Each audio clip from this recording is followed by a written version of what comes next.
Good morning, St. Francis. It is Tuesday, December the 8th, 2020, the Solemnity of the Immaculate Conception, one of the high points in the December calendar leading us to Christmas.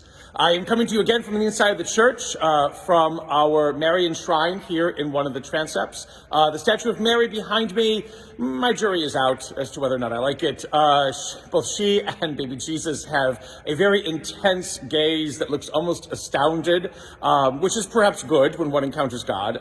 But the gaze is just, it's just there. So, but this is the Marian shrine here at St. Francis.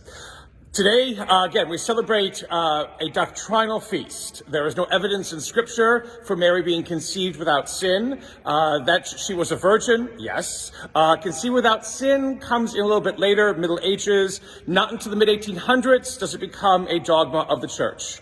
Now, what do we do with this, though? Because it is very important to understand Mary's Immaculate Conception, the fact that she is without sin. And not because she doesn't make any mistakes, because if you read your gospel, she makes a lot of mistakes, okay? No, it's not that. Because the opposite of sin is not penance. Remember that. It is not penance. The opposite of sin is not penance. You could do thousands of penances and still never ever get forward with anything. It's neither forgiveness, surprisingly. Because forgiveness can be given to us many times over and over and over again, and we could never ever really take it seriously. No, the opposite of sin is trust. Simple trust, which is basically what Mary has. Because trust overcomes all those barriers that we put up that divide us against each other, that divide us against ourselves, and that will in many ways divide us against God. To be able to trust is a surrender. To be able to trust is a releasing of control. To be able to trust is to say, I will place my hands into yours, my heart into yours, and I know that it will not be put to waste. I know that we'll be taken care of. I know that you will embrace me.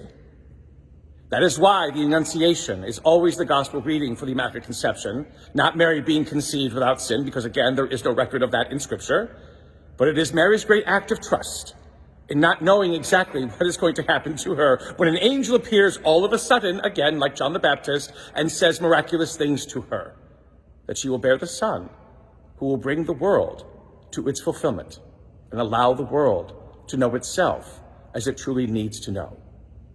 But first, we must always trust.